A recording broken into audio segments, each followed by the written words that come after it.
सारा रिकॉर्ड सदन के सामने, देश के सामने रखने आता हूं, जो आपकी सरकार ने तोड़े, जिससे पता चलता है आज हम कितने गहरे आर्थिक संकट की तरफ बढ़ चुके।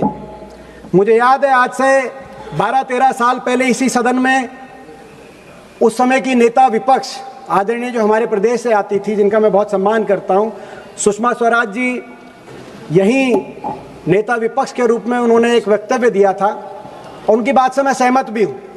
उन्होंने कहा था जैसे जैसे रुपया गिरता है, क्योंकि उस समय 50 से ऊपर गया था रुपया, कि जैसे जैसे रुपया गिरता है, हमारे देश की करेंसी गिरती है, ऐसे देश की प्रतिष्ठा भी गिरती है। उनकी बात सही थी। आज मगर आपकी सरकार का पहला रिकॉर्ड जो आपने तोड़ा है, 78 साल के इतिहास में गिरा जी, रुपया दुनिया की बाजार में इतना सस्ता नहीं हुआ जितना आपकी सरकार में। और आप कहेंगे, मुझे पता आप ये कहेंगे, आप कहेंगे कि आज युद्ध चल रहा है, वेस्ट एशिया क्राइसिस है, डॉलर प्रति बैरल क्रूड ऑयल का काफी कीमत बढ़ गई है। मैं ये भी बताना चाहता हूं, आज क्रूड ऑयल की कीमत $100 प्रति बैरल है। 2009 में जब इसी क्रूड ऑयल की कीमत विश्व के बाजार में $147 प्रति बैरल थी, फाइनेंशियल क्राइसिस के दौरान 150 यानी कि लगभग, तब रुपया कितना था? $48 प्रति डॉलर रुपये की कीमत थी, 48 रुपए। और 2014 में जब हमारी सरकार का अंतिम वर्ष था, उस समय भी रुपया 60 रुपया प्रति डॉलर था, जब क्रूड ऑयल की कीमत भी $100 प्रति बैरल थी। आप अंदाजा लगाइए। और दूसरी बात, बार बार कहा जा रहा था रिकॉर्ड बन गया, world fastest large growing economy. नहीं, फास्टेस्ट लार्ज ग्रोइंग इकोनॉमी नहीं, वर्ल्ड फास्टेस्ट फॉलिंग करेंसी। मैंने तुलना करी पिछले 3 साल में दुनिया की कौन सी करेंसीज की कीमत में सबसे ज्यादा गिरावट हुई है। 3 करेंसी की सबसे ज्यादा गिरावट हुई है अध्यक्ष महोदय, ईरानियन रियाल, लेबनीज पाउंड और भारतीय रुपया। ईरान और लेबनान पे तो बम गिर रहे हैं, हमारे देश में कौन सा बम गिर रहा है? वित्त मंत्री जी बताएं जब जवाब दें। दूसरा रिकॉर्ड, 78 साल के इतिहास में पेट्रोल, डीजल, एलपीजी और यूरिया इतना महंगा नहीं हुआ जितना आपकी सरकार में। हमारे समय 2014 में पेट्रोल 70, डीजल 50 और एलपीजी 400 रुपए में था।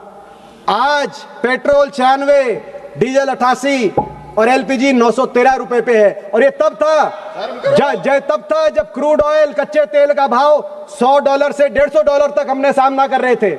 आज आप $100 पे इतना आपका महंगा कर दिया पेट्रोल डीजल, क्यों?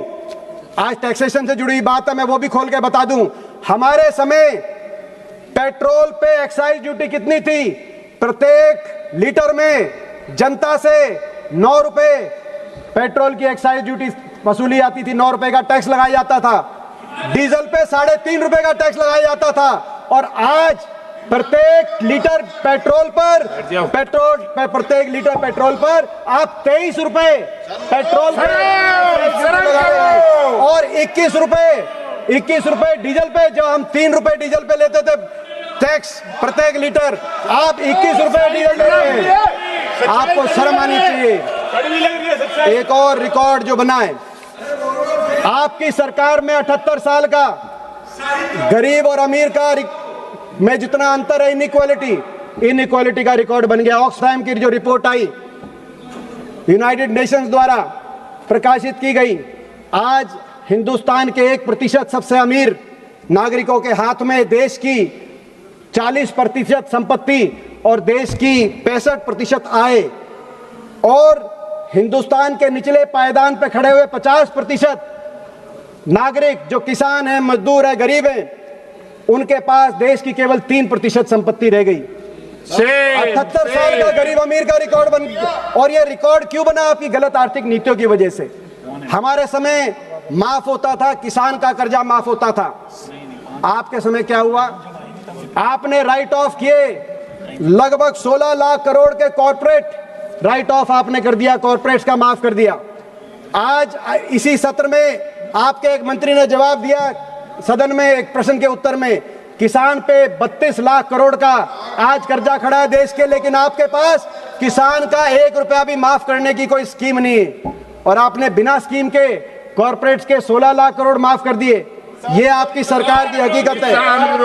आपकी नीतियां केवल नागरिकों में अमीर गरीब का अंतर नहीं, कॉर्पोरेट्स में भी चयनित करके क्रोनी कैपिटलिज्म के आधार पे कुछ कॉर्पोरेट्स के पास सारी देश की संपत्ति आ गई। आज हर सेक्टर में मोनोपोली बन गई, डुओपोली बन गई। हमारे समय एयरलाइन सेक्टर के अंदर जेट चल रही थी, किंगफिशर चल रही थी, एयर एशिया चल रही थी, विस्तारा चल रही थी, गो चल रही थी, इंडिगो चल रही थी, एयर इंडिया चल रही थी। आज इंडिगो और एयर इंडिया के पास दो मिलाकर 91% मार्केट केवल 2 एयरलाइन के पास रह गई। मनमानी कीमत वसूलो। हमारे समय टेलीकॉम सेक्टर में डोकोमो चल रही थी, यूनिनॉर चल रही थी, एयरसेल चल रही थी, आइडिया चल रही थी, वोडाफोन चल रही थी, जियो चल रहा था, एयरटेल चल रहा था। लेकिन आज मार्केट में कंपटीशन खत्म हो गया। 2 ही कंपनियों के पास, जियो और एयरटेल के पास 80% हिंदुस्तान की मार्केट 2 ही कंपनियों के हाथ में आ गई। जो आपके चाहते हैं, कहीं किसी ग्रुप का नाम आता है एयरपोर्ट चलाने में, अदानी ग्रुप का नाम आता है, कभी किसी का आता है। जो आपके चाहते हैं उनके हाथ में वो सेक्टर्स आप सौंपे जा रहे हैं। ये आज की वास्तविकता। चौथा रिकॉर्ड, एम्प्लॉयमेंट। अनएम्प्लॉयमेंट पे तो अलग अलग चर्चा है, कई रिकॉर्ड आते हैं जो आपके माफिक नहीं होते। आप कहते हैं किसी प्राइवेट एजेंसी का रिकॉर्ड है एम्प्लॉयमेंट का, अनएम्प्लॉयमेंट का जो रिकॉर्ड बना है 78 साल में, उसको हम स्वीकारते नहीं। आपने अपना अलग भारत सरकार की तरफ से आंकड़े निकाल देते हो, मैं उनमें नहीं जाऊंगा। जो अभी अजीम प्रेमचंद यूनिवर्सिटी ने बताया कि 35 से 40% ग्रेजुएट्स में अनएम्प्लॉयमेंट दुनिया में सबसे ज्यादा है, पाकिस्तान, बांग्लादेश, इंडोनेशिया से भी ज्यादा है। लेकिन मैं दूसरा रिकॉर्ड बताऊंगा जो आप ही ने इकोनॉमिक सर्वे के माध्यम से बताया। आपकी पहली सरकार बन गई जब आपकी सरकार के इन 12 साल में कृषि सेक्टर में एम्प्लॉयड जनसंख्या की आबादी बढ़ गई और मैन्युफैक्चर सेक्टर में एम्प्लॉयड जनसंख्या की आबादी घट गई। 78 साल में नहीं तो ट्रेंड एक तरफ था, धीरे धीरे कृषि से बोझ कम होकर और मैन्युफैक्चरिंग और सर्विसेज सेक्टर की तरफ हमारे जनसंख्या जा रही थी। 2014 में मैन्युफैक्चरिंग में 13% हमारी लेबर फोर्स एम्प्लॉयड थी, आज वो 11% घट के रह गई। एग्रीकल्चर में 42% हमारी जनसंख्या 2014 में एम्प्लॉयड थी, आज वो बढ़कर 46% पहुंच गई। ये आपके आंकड़े बता रहे हैं। और यही नहीं, अर्थव्यवस्था का जितना हिस्सा मैन्युफैक्चरिंग में 2014 में मेक इन इंडिया की बात आपने करी, मेक इन इंडिया 2014 में 17% जीडीपी का हिस्सा मैन्युफैक्चरिंग था, आज वो मैन्युफैक्चरिंग जीडीपी का घटकर 17% से 13% पे लुढ़क गया। ये आपकी सरकार के 12 साल में मैन्युफैक्चरिंग सेक्टर में आज जीडीपी का प्रतिशत घटना, मेक इंडिया के आपके नारे के परकच्चे उड़ना। और एक और नारा था आपका, आत्मनिर्भर भारत। आत्मनिर्भर भारत का क्या असलियत है? एक होता है व्यापार घाटा, मर्चेंडाइज ट्रेड डेफिसिट। व्यापार घाटा कितना, आयात और निर्यात में अंतर है। 2013-14 में यूपीए के अंतिम वर्ष ये 136 बिलियन डॉलर था। हम ज्यादा इंपोर्ट करते हैं, 136 बिलियन डॉलर का हम इंपोर्ट हमारा ज्यादा था एक्सपोर्ट से। आज ये दुगने से ज्यादा होकर आपके 12 साल में 200, पिछले साल 78 साल का रिकॉर्ड व्यापार घाटे का, मर्चेंडाइज ट्रेड डेफिसिट का 78 साल का रिकॉर्ड बन गया। 283 बिलियन यूएस डॉलर का घाटा, इतना ज्यादा हम दुनिया से ले रहे हैं। आत्मनिर्भर भारत की आप बात करते हैं, ये विश्व निर्भर भारत बनाने का आपने काम किया। वित्त मंत्री जी पहुंची हैं, मैं इनका स्वागत करता हूं। इस अगले आंकड़े के साथ, अगले रिकॉर्ड के साथ वित्त मंत्री जी एक और रिकॉर्ड आपने बनाया निवेश का। आप कहते हैं हिंदुस्तान दुनिया के निवेशक का पसंदीदा देश बनाने के लिए आपने कोई कसर नहीं छोड़ी, लेकिन आपकी इस दावे की हवा आप ही का इकोनॉमिक सर्वे निकाल रहा है।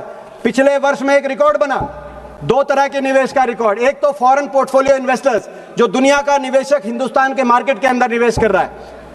पिछले वर्ष में 78 साल में सबसे ज्यादा आउटफ्लो, इक्विटी आउटफ्लो हिंदुस्तान की मार्केट से 20 billion US dollar foreign portfolio investor ने, निवेशक ने हिंदुस्तान की मार्केट से बाहर निकालने का काम किया। नेशनल सिक्योरिटी डिपॉजिट लिमिटेड ने यह रिकॉर्ड पिछले 78 साल का जब पेश किया। और दूसरा रिकॉर्ड एफडीआई का रिकॉर्ड। आप कहते हैं एफडीआई, आप जानते हैं एफडीआई कम हो रही है, आपकी सरकार में एफडीआई निरंतर कम हो रही है। लेकिन अब एक और मैं रिकॉर्ड बता दूं, एफडीआई तो कम हुई, इन 12 साल में प्रति वर्ष नापने गिनने वाली एफडीआई। मगर एफडीआई के साथ एक और चीज होती है, ओडीआई, ओवरसीज डायरेक्ट इन्वेस्टमेंट। हमारी कंपनियां बाहर कितना भेज रही हैं।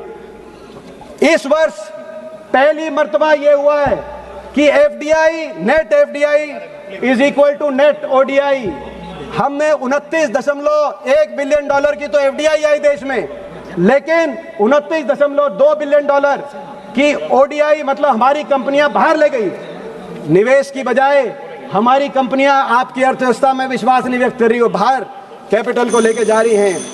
इसके साथ साथ अगला रिकॉर्ड जो डेट, कर्जा, आपने पिछली बार कहा था कि डेट केवल 56% है, लेकिन सच्चाई है आज स्टेट्स और सेंटर का डेट मिला दिया जाए तो हमारी देश की अर्थव्यवस्था में 82% का डेट, जो रिकॉर्ड 2000 जब हमारी सरकार थी 2014 में जो 68 बिलियन डॉलर का डेट था, कर्जा था हमारे देश पे, एक्सटर्नल डेट, आज वो 738 बिलियन डॉलर का कर्जा बढ़ाने का काम आपने किया है। और 82% जीडीपी का डेट, आज तक अभी इतना डेट नहीं हुआ। अध्यक्ष महोदय, अभी हमारे 15 मिनट थे, अभी तो 8 मिनट हुए। 8 मिनट 15 मिनट थे, ऐसा हमारा समय पूरा लेंगे। वित्त मंत्री जी अपनी मर्जी से आई हैं और आते ही आप उनको बुलवाएंगे, ये संभव नहीं। अपना समय तो पूरा हमें मिलेगा। अगला रिकॉर्ड, डायरेक्ट टैक्सेस। आपने कहा कि हम टैक्स कोड सरल कर रहे हैं, टैक्स कोड के लिए आप नया सरल ले आए। आज टैक्सेस के माध्यम से, डायरेक्ट टैक्सेस के माध्यम से जो कमिश्नर इनकम टैक्स और आईटी एपलेट में जितने टैक्स अपील्स पेंडिंग है, वित्त मंत्री जी, आईटी एपलेट में 8 लाख करोड़ आपका फंसा हुआ है टैक्स में, और कमिश्नर इनकम सीआईटी में 16.5 लाख करोड़, और हर वर्ष इसकी संख्या इनकी बढ़ रही है, इनकी गिनती बढ़ रही है। पिछले वर्ष ये 7 लाख करोड़ था आईटी एपलेट में, अब 8 लाख करोड़ हो गया। आप टैक्स सरल के नाम पे आप कह रहे हैं, इतना पैसा आपका फंसा हुआ है सीआईटी में और आईटी एपलेट के अंदर। भारत के रक्षा बजट से 3 गुना पैसा आपका फंसा हुआ है इनमें, और आप टैक्स की सरल की बात कर रहे हैं। अगला रिकॉर्ड, डिफेंस बजट की बात मैं करूं, देश के इतिहास में सबसे कम जीडीपी के प्रतिशत में डिफेंस बजट अगर करने का काम हुआ तो आपकी सरकार में मात्र 1.6% जीडीपी का, हमारे समय 2.5% था जीडीपी का डिफेंस। फौज ही कच्ची कर दी आपने आजादी के बाद पहली बार, अग्निवीर योजना आप लेके आ गए, ये हालात आपके बन गए। और अगला रिकॉर्ड स्ट्रेटेजिक ऑटोनॉमी आपने सरेंडर कर दी। देश में सिलेंडर क्राइसिस तो है ही, लेकिन सरेंडर क्राइसिस भी है। आज अमेरिका आपका फैसला कर रहा है कहां से तेल लोगे, कितने में तेल लोगे। अमेरिका फैसला कर रहा है वेनेजुएला, और घोषणा भी कर रहा है वेनेजुएला से तेल आएगा।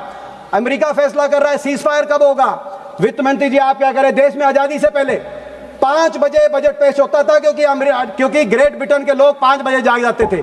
हमें लग रहा है कि अगले बजट तक रात के 12 बजे आपको बजट पेश ना करना पड़े, क्योंकि आज आपने देखा आपके बजट में अमेरिका के साथ समझौता तो बाद में हुआ, के लिए आपके किसान के लिए कस्टम ड्यूटी, आपने अपने बजट में टैक्स प्रपोजल में आपने कस्टम ड्यूटी कॉटन पे 0 कर दी, नट्स में कम कर दी, फ्रूट्स में कम कर दी, मखाना में बिहार के चुनाव हो गए, मखाना पे भी आपने कस्टम ड्यूटी कम कर दी, प्रॉन्स पे कम कर दी, श्रिम्प पे कम कर दी, सीड्स पे कम कर दी, और पहले ही आपने अपनी कस्टम ड्यूटीज कम कर दी अमेरिका के बाद। माननीय सदस्य हनुमान बेनीवाल जी प्रारंभ करें। माननीय सदस्य हो गया मैम, शुरू करें।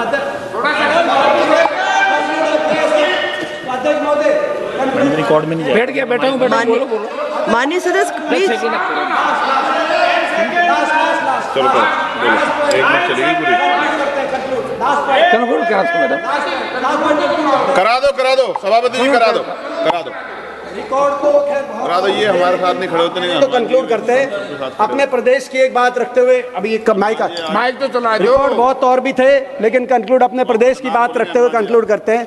हरियाणा प्रदेश में के लेकर एक मांग है वित्त मंत्री जी, हमारे जीएसटी का, देश की जीएसटी कलेक्शन का 7% पिछले वर्ष हरियाणा से आया है। पंजाब से आप तुलना करिए, 5 गुना ज्यादा जीएसटी हरियाणा से आपने कलेक्ट करी है, उत्तर प्रदेश से भी ज्यादा जीएसटी हरियाणा से कलेक्ट किया। लेकिन 15वीं फाइनेंस कमीशन के अनुसार हरियाणा को जो टैक्स, सेंट्रल टैक्स से वापस मिलेगा वो मात्र 1% मिलेगा, 7 रुपए लेकर 1 रुपया। ये हरियाणा के साथ अन्याय है। हमारे बड़े बड़े प्रोजेक्ट्स आज हरियाणा के दूसरे प्रदेशों में स्थानांतरित कर दिए माननीय गए सदस्य श्री हैं। हनुमान एयरपोर्ट हमारा बेनीवाल जी। जेवर चला गया, जो महम में आना था, रेल कोच फैक्ट्री। 2 मिनट बैठ गया, मैं वापस आधा मिनट 2 मिनट। माननीय सदस्य आप बोलना नहीं चाहते क्या? माननीय सदस्य हनुमान बेनीवाल जी बोले बोलो, बोलना पढ़ना